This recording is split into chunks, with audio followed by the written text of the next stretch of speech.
"Get your things and get out," the new CEO snarled, shoving the pink slip into my chest. "You're done." I didn't argue. I just smiled, walked to my truck, and dialed the county sheriff. They thought they owned this plant. They were about to find out they didn't even own the dirt under their feet. 30 years of grease, steel shavings, and the constant hum of heavy machinery. That was my life at Miller Precision Manufacturing. I started working here back in 1996 when the entire operation was just a cramped three-man workshop in a leased barn. Richard Miller, the founder, was a master machinist who knew how to shape metal but had no idea how to run a commercial business. I was 23 years old, fresh out of trade school, with a certification in industrial operations and a head full of ideas about process optimization and lean manufacturing. Richard hired me on the spot, and together we built an empire from the ground up. By 2026, that little workshop had grown into a $120 million manufacturing plant, producing high-precision turbine shafts, heavy-duty hydraulic cylinders, and custom automotive components for some of the biggest names in the aerospace and automotive sectors. In the early days, we faced a major bottleneck. As the business expanded, we needed to transition from small batch production to heavy volume manufacturing. That meant we needed a dedicated shipping yard, a multi-lane loading dock, and an access road wide enough to handle 40-foot flatbed cargo trucks and heavy freight carriers. The problem was the physical layout of the property. The original shop sat on a narrow strip of land hemmed in by a rocky hillside on one side and a 2.5-acre parcel of flat, gravel-covered land on the other. That adjacent parcel was the only way the factory could ever connect to the state highway. Without it, there was no physical room to build a loading dock, let alone maneuver 70,000-pound semi-trucks. That critical 2.5-acre parcel belonged to my grandfather. He had used it for decades to store old farm equipment, and when he passed away in the spring of 1996, he left it to me. Richard knew that if he couldn't acquire or lease that land, Miller Precision Manufacturing would die in its infancy. He couldn't afford to buy the land outright back then. Every dollar of cash flow was tied up in purchasing our first 3-axis CNC mills and leasing the main building. So, we struck a deal. We sat down at a grease-stained wooden table in the back office and signed a 30-year commercial land lease. My attorney at the time, a sharp local lawyer who specialized in agricultural and commercial real estate, drafted the agreement. Because Richard was my friend and mentor, I agreed to lease him the land for a symbolic rent of $1 a year. But my lawyer insisted on putting in several ironclad, protective clauses. The most important one was Clause 14B. It stated that the lease of the 2.5-acre parcel was directly tied to my active employment with the company. Under Clause 14B, if the company terminated my employment for any reason other than voluntary resignation or documented gross negligence, the lease would automatically terminate. The company would have exactly 48 hours from the moment of my termination to vacate my land, remove all portable equipment, and restore the parcel to its original condition.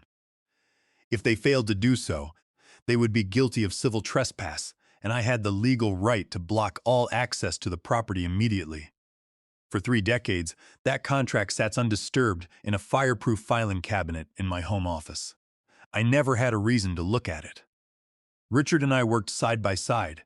He handled the client relations and high-level strategy, while I managed the shop floor, the supply chain, and the quality assurance programs. I knew every machine in that building. I knew that the Haas VF4 mill in Bay 3 had a slight vibration in the spindle that required a 0.02 millimeter offset adjustment.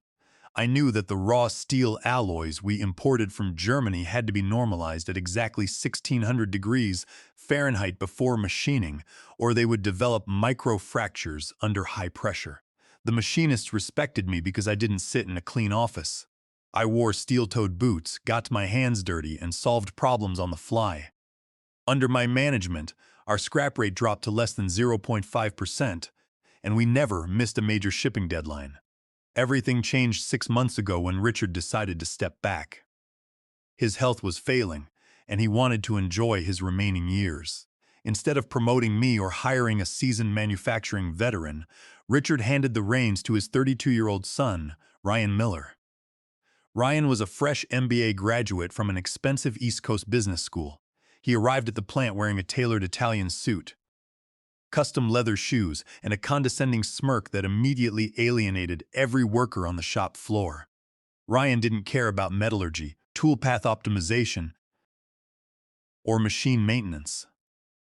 He cared about spreadsheets, cost-cutting metrics, and boosting short-term margins so he could prepare the company for a lucrative initial public offering. On his very first day, Ryan called me into the executive conference room. He didn't ask about our production capacity or our current contract obligations. Instead, he pulled up a spreadsheet on a large flat-screen monitor and pointed to a line item. It was my compensation package. As the Chief Operations Officer, I was earning a base salary of $180,000, plus a performance bonus tied to production efficiency. More importantly, my contract had a special 30-year retention clause. If I completed my 30th year of service, which was set to vest in exactly 3 months, I would receive a lump sum retirement bonus of $250,000, and my company-sponsored pension would fully lock in at 80% of my final salary. "This is an outdated cost structure, Walter," Ryan said, tapping his gold-plated pen against the mahogany table. "We are paying you executive compensation for what is essentially a glorified shop foreman role. In the modern manufacturing landscape, we can easily replace you with a junior manager for $70,000 a year. And this pension vest? It's a massive liability on our balance sheet. We need to streamline our operating expenses before we pitch to the investment bankers." I looked at this kid, who hadn't even been born when his father and I were hauling heavy steel bars by hand in the freezing winter of 1996. I kept my voice calm and even. "Ryan, this plant runs smoothly because of the systems I built and the relationships I have with the crew and the suppliers. If you cut corners on maintenance or try to squeeze the machinists, your defect rate will spike, and you'll miss your delivery windows. Our contract with General Electric for turbine shafts has a $25,000 per day late delivery penalty. You can't afford to disrupt operations." Ryan chuckled, a dry, dismissive sound. "That's old-school thinking, Walter. Everything can be systematized and replaced. Nobody is indispensable." I realized then that Ryan didn't see me as a partner or a builder of the company. To him, I was just a costly line item that needed to be erased. He didn't know about the land lease. He didn't know that the very ground his trucks drove on every day to ship millions of dollars of precision components belonged to me. And I wasn't about to tell him. Over the next 2 months, Ryan began his systematic dismantling of our shop floor efficiency. His first move was to slash the preventive maintenance budget by 40%. In a precision manufacturing environment, preventive maintenance is the difference between a high-yield production run and a catastrophic equipment failure. Our 5-axis CNC machines ran at spindle speeds of up to 15,000 revolutions per minute. The internal bearings and cooling systems required weekly inspection and calibration. I tried to explain this to Ryan, showing him the maintenance logs and explaining that a single spindle rebuild on a Mazak mill cost $40,000 and took the machine offline for 10 days. "We are over-servicing these machines, Walter," Ryan declared during a Monday morning staff meeting. "The manufacturer guidelines are written by salespeople who want to sell us replacement parts. We will run the machines until they require actual repairs. That keeps our capital expenditure down and improves our quarterly cash flow." Next, Ryan targeted our tooling inventory. He canceled our supply contract with Sandvik, our longtime provider of high-grade carbide cutting inserts, and replaced them with cheap, unbranded imports from an online liquidator. The machinists were furious. The cheap inserts couldn't handle the heat generated by cutting through hardened heat-treated chrome moly steel. They chipped, wore out within hours instead of days, and caused micro-tears in the finish of our aerospace turbine components. Within 3 weeks, our scrap rate jumped from less than 0.5% to over 6%. Our lead machinist, Carl, was a veteran machinist who had been with us for 20 years. Carl came to my office, holding a ruined turbine shaft that was out of tolerance by 0.3 of a millimeter. "Walter, these new inserts are garbage," Carl said, tossing the heavy steel shaft onto the scrap bin next to my desk. The heat buildup is causing the workpiece to expand during the roughing pass, and when it cools down, it's undersized. If I try to run the finish pass slower to compensate, the insert just burns up. We can't hit our specifications with these cheap tools. I took the part to Ryan's office, expecting him to see the physical evidence of his failed cost-cutting strategy. Instead, he didn't even look up from his laptop. Then tell your machinist to adjust their techniques, Walter. Or maybe they are just getting lazy. If they can't adapt to new materials, maybe we need to find operators who can. We are keeping the new tooling supplier. The cost savings are 60% per unit. A week later, Ryan hired Brody Vance. Brody was a 26-year-old business analyst who had worked at a consulting firm for 18 months. He had never stepped foot inside a manufacturing facility, didn't know the difference between a lathe and a press brake, and wore a bright yellow safety vest that still had the fold creases in it.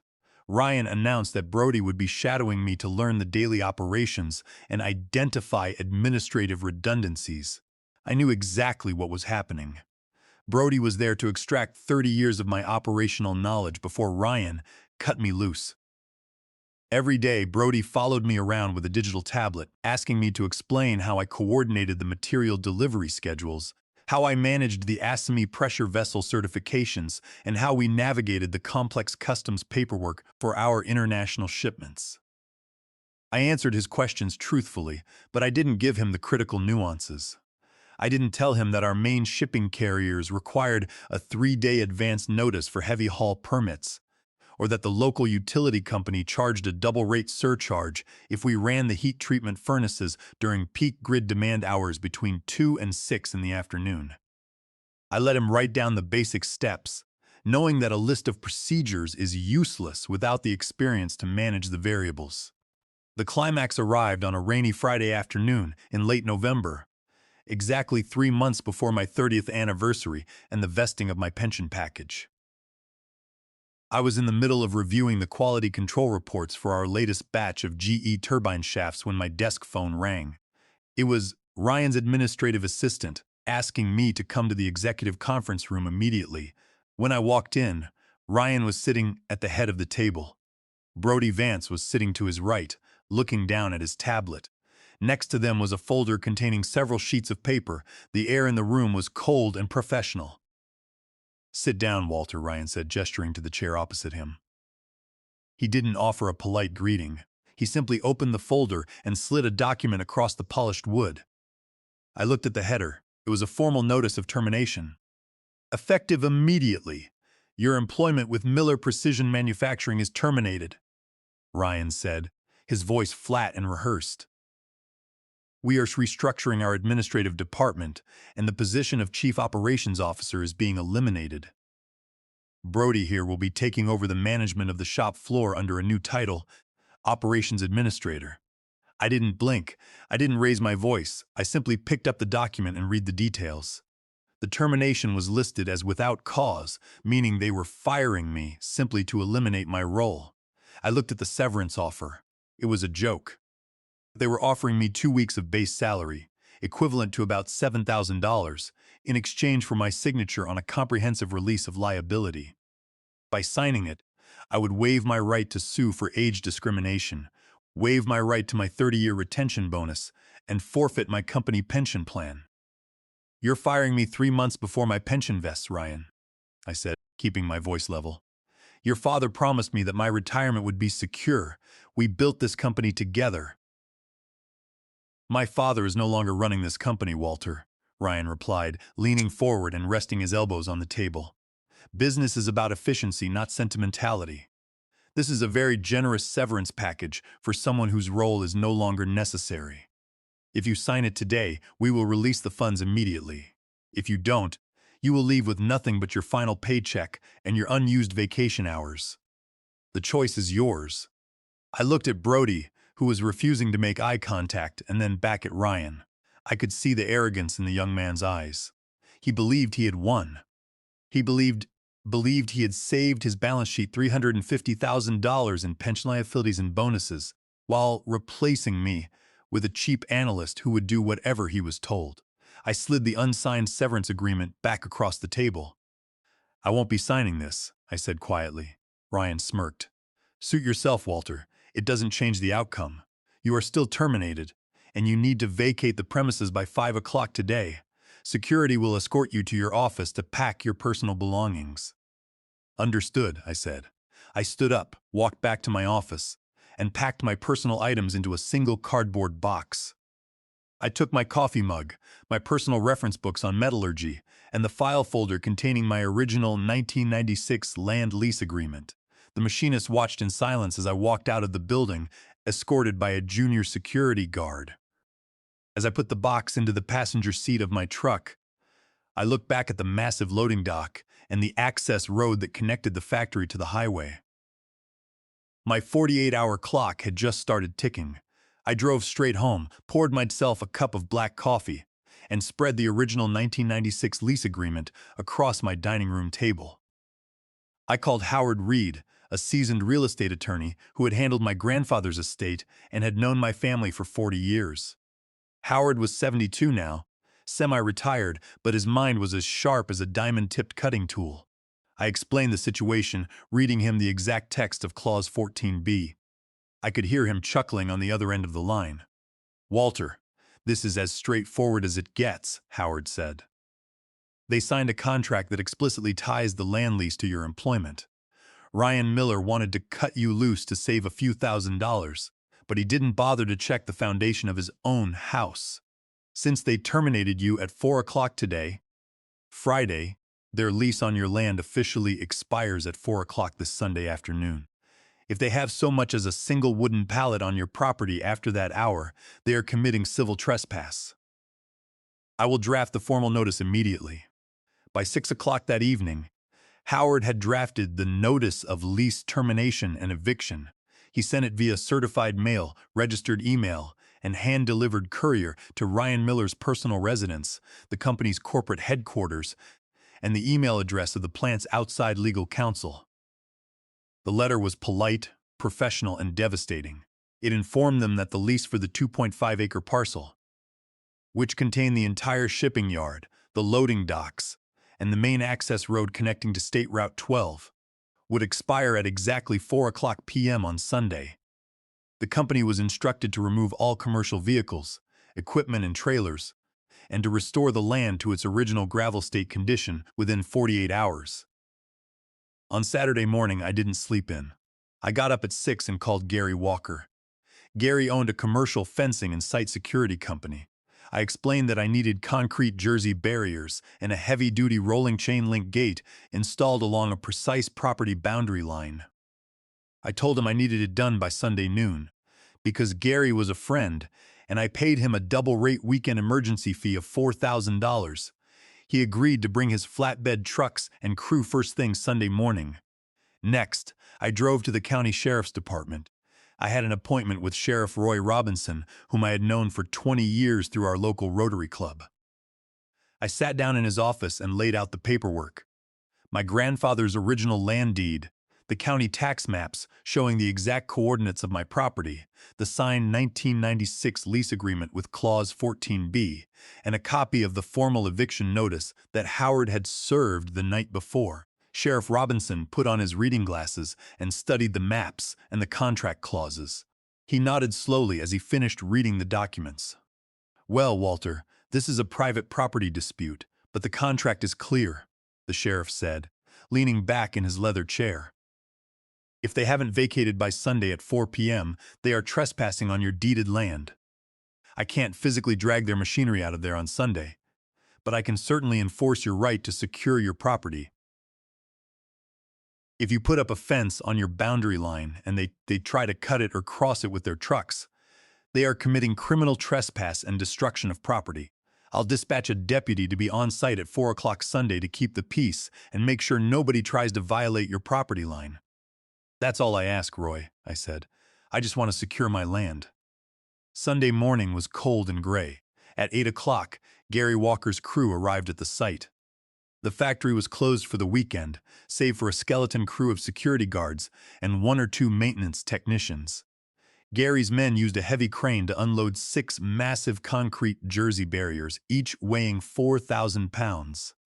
They lined them up exactly along my property line, which ran directly across the middle of the access road, just 20 feet outside the factory's rear security gate. Behind the barriers, they installed a heavy-duty steel rolling gate, padlocked with a massive hardened steel chain. The security guard at the gatehouse, a young guy named Leo, walked out with his clipboard, looking completely bewildered. "Walter, what's going on here? Why are you blocking the road? We have trucks scheduled to arrive tonight for the Monday morning shipping run." "Leo, this land is my private property," I told him, handing him a copy of the eviction notice. "As of 4 o'clock this afternoon, the factory no longer has a lease to use this road or the shipping yard. Tell your supervisor that all incoming trucks need to be rerouted because nothing is coming through this gate." Leo looked at the barriers, then at the paperwork, and ran back to the guardhouse to make a phone call. I knew the panic was about to set in. I spent the rest of Sunday afternoon sitting in my truck, parked just inside my property line, watching the clock tick down. At 3:55 p.m., Deputy Harris pulled up in his patrol cruiser, parking next to my truck. He got out, walked over, and checked his watch. At exactly 4 o'clock p.m., the lease officially expired. The 2.5-acre parcel, containing the shipping dock and the only access road to Miller Precision Manufacturing, was once again my private property. 20 minutes later, my phone began to ring. The caller ID showed Ryan Miller's personal cell phone number. I let it ring until it went to voicemail. 10 seconds later, it rang again, and then again. I turned the ringer off, leaned my seat back, and enjoyed the quiet afternoon. By Monday morning at 6:30, the chickens had come home to roost. I sat in my pickup truck just inside my property line, sipping hot coffee from a thermos. The sun was just rising over the hills, casting a cold, pale light on the concrete Jersey barriers and the heavy steel gate blocking the access road. The first cargo truck, a 70-foot flatbed carrier from Swift Logistics, pulled off State Route 12 and drove up the access road, only to slam on its brakes 50 yards from the factory gate. The driver got out, scratching his head as he stared at the concrete barriers and the locked gate. Within 30 minutes, 6 more semi-trucks had lined up behind him. By 7:30, there were 18 massive commercial trucks idling on the access road, their diesel engines rumbling in a deafening chorus. The line of trucks backed up all the way to the state highway, completely blocking the southbound lane and creating a 3-mile traffic gridlock. At 7:45, Ryan Miller's sleek Mercedes sedan pulled up to the edge of the gridlock. He couldn't even drive up the access road. He had to park on the shoulder of the highway and walk half a mile through the idling trucks, followed closely by a pale, sweating Brody Vance. When Ryan reached the gate, his face was red, and his expensive suit trousers were splattered with mud. He saw me sitting in a folding lawn chair on my side of the gate, reading a metallurgy journal. "Walter!" Ryan screamed, grabbing the chain-link fence and shaking it. "What the hell is this? Have you lost your mind? Get these barriers out of the way immediately. You are blocking our shipping operations. We have 40 trucks scheduled to load today." I took a slow sip of my coffee and looked at him. "Good morning, Ryan. This isn't your road. This is my land. Your lease expired yesterday at 4 p.m. I'm just securing my property. You can't do this," Ryan roared, his voice cracking. "This is industrial sabotage. I will have our legal team file an emergency injunction, and we will sue you for $10 million in lost revenue. You're going to prison for this." Brody Vance was tapping frantically on his tablet. "Ryan, the flatbed drivers are refusing to wait. They say they are going to start charging us detention fees of $150 an hour if they aren't loaded in 45 minutes. And the state police just arrived at the highway. They are demanding we clear the road." Just then, Deputy Harris walked out from behind my truck, his hand resting casually on his utility belt. He looked at Ryan. "Morning, sir. Is there a problem here?" "Officer, arrest this man," Ryan demanded, pointing a trembling finger at me. "He is illegally blocking a public commercial access road and disrupting our business operations." Deputy Harris shook his head. "Actually, sir, I've checked the county plat maps and the deed records. This road and the entire shipping yard are on Mr. Davis's private property. The lease you had was terminated on Friday. You are currently standing on his land. I suggest you step back behind that gate line, or I will have to cite you for civil trespass." Ryan stared at the deputy, his jaw dropping. You've got to be kidding me. We built this road. We paid for the gravel. You leased the land to build it, I said calmly. And then you terminated the lease when you fired me. Read Clause 14B of the 1996 agreement, Ryan. Your father signed it. I suggest you call your legal counsel. Ryan pulled out his phone and dialed. He walked 10 yards away, gesturing wildly as he spoke to the company's corporate attorney. I could see the color draining from his face as the conversation progressed. He kept looking back at the concrete barriers, then at the line of trucks, and then at me. After 5 minutes, Ryan hung up and walked slowly back to the gate. The anger was gone, replaced by a desperate, tight-lipped panic. "Walter," Ryan said, trying to force his voice into a reasonable tone. "Okay, there was a misunderstanding with the paperwork. We can resolve this. I'll write you a check for $10,000 right now if you let these trucks through. We will sign a temporary lease extension for 30 days while we negotiate a permanent purchase of the land." I laughed. $10,000? Ryan, you are facing a $25,000 per day late delivery penalty with General Electric for the turbine shafts. And if those shafts aren't delivered within 48 hours, GE has the right to cancel the entire $12 million contract. On top of that, your father told me you are trying to close a major investment round next week. How do you think the investment bankers will feel when they find out your factory has no physical way to ship its products? Ryan swallowed hard. Okay, $50,000. I'll pay you $50,000 for the parcel outright. That's way above market value for 2 acres of gravel. The land is not for sale, Ryan, I said, folding my journal and standing up, and my price for a lease extension is going to cost you a lot more than $50,000. Go back to your office and think about it. Every hour those trucks sit out there, it's costing you money. I'll be home when you're ready to talk like a real business partner.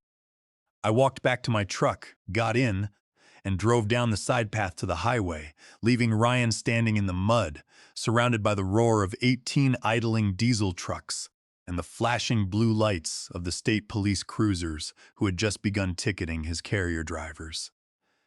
By 2 o'clock on Monday afternoon, the factory's operations were in complete disarray. The state police had forced Swift Logistics and the other carriers to move their trucks off the access road to clear the highway traffic. The cargo was sitting on our loading dock, unable to move. With the GE deadline looming, the board of directors finally intervened. My home phone rang at 2:15. This time, the caller ID showed Richard Miller's personal home number. I picked up on the second ring. "Walter," Richard said, his voice sounding tired and frail. "I just got off the phone with our corporate counsel and the board. I am so sorry. I had no idea Ryan was going to do this. He told me you were retiring voluntarily. I didn't know he fired you to cut costs." "Richard, I appreciate the apology," I said. But Ryan knew exactly what he was doing. He wanted to clear my pension liability from the books to make look better for the investment bankers. He just didn't bother to check who owned the road his trucks drive on.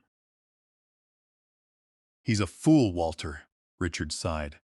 "He's an MBA who thinks businesses are run on paper, not by people. The board is in an absolute panic. We have less than 24 hours to deliver the first shipment to GE, or they will cancel the entire $12 million order. It would bankrupt us. What is it going to take to get that road open?" I had my terms prepared. I had discussed them with Howard Reed earlier that morning.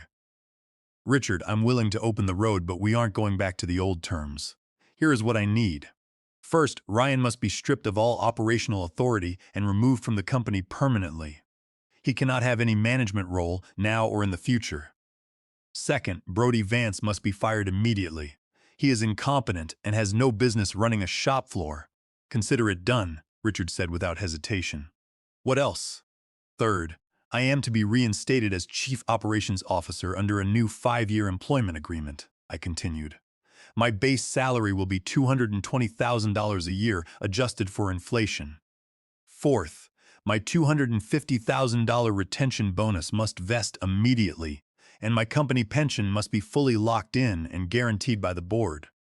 Finally, the land lease for the shipping yard and access road will be renewed for 10 years. But the rent is no longer $1 a year. It will be $5,000 a month, paid annually in advance. That's $60,000 a year. And the lease will contain a clause stating that if my employment is terminated for any reason other than voluntary retirement, the lease immediately cancels and the 48-hour eviction clause triggers again. There was a brief silence on the line as Richard calculated the cost. But he knew as well as I did that the company had no choice. Losing the GE contract and the upcoming IPO would cost them tens of millions of dollars. Paying me was the only way to survive.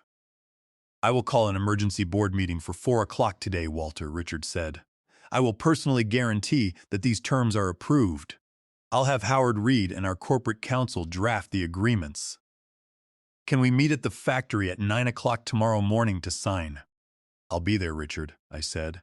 On Tuesday morning at 9 o'clock, I walked back into the Miller Precision Manufacturing administrative offices. Ryan Miller was not there. One of the office staff told me he had been forced to pack his desk the night before, under the supervision of the board members. Brody Vance has also been let go, his safety vest left behind in his empty cubicle. Richard was waiting for me in the conference room, alongside Howard Reed and the company's lead attorney. The atmosphere was somber but professional. We spent an hour reviewing the new contracts. Everything was exactly as I had demanded. I signed the 5-year employment agreement, the pension guarantee, and the new 10-year land lease. In return, the company attorney handed me a cashier's check for $310,000, representing my $250,000 retentions bonus and $60,000 for the first year of the land lease in advance. As soon as the paperwork was finalized, I walked down to the shop floor. The machinists and forklift operators were gathered near the shipping bay, waiting for instructions. Carl, our lead machinist, saw me and grinned. "Welcome back, Walter," Carl said, offering a calloused hand. "Things were falling apart without you. We've got 3 flatbeds loaded with turbine shafts waiting for the road to open." "Thanks, Carl," I said, shaking his hand. "Let's get this place moving." I walked out to the access road, where Gary Walker's crew was already waiting with their flatbed truck and crane. Gary unlocked the steel gate and rolled it back. The crew hooked the heavy chains to the concrete Jersey barriers and lifted them one by one, clearing the road.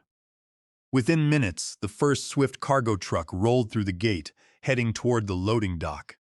By 11:30 that morning, the GE turbine shafts were fully loaded, secured, and on their way to the client's assembly plant. We made the delivery window with 30 minutes to spare, completely avoiding the contract penalties and saving the company from a disastrous default. As I walked back to my office, I felt a deep sense of satisfaction. The company's IPO went through 3 months later, and my stock options increased in value. But more than the money, the real victory was knowing that the systems I had spent 30 years building were secure, and that the workers on the shop floor were once again managed by someone who understood the value of their labor. Ryan Miller learned a very expensive lesson about the difference between a spreadsheet and the real world. You can replace a manager, but you can't replace the foundation of the business, especially when that foundation sits on another man's land.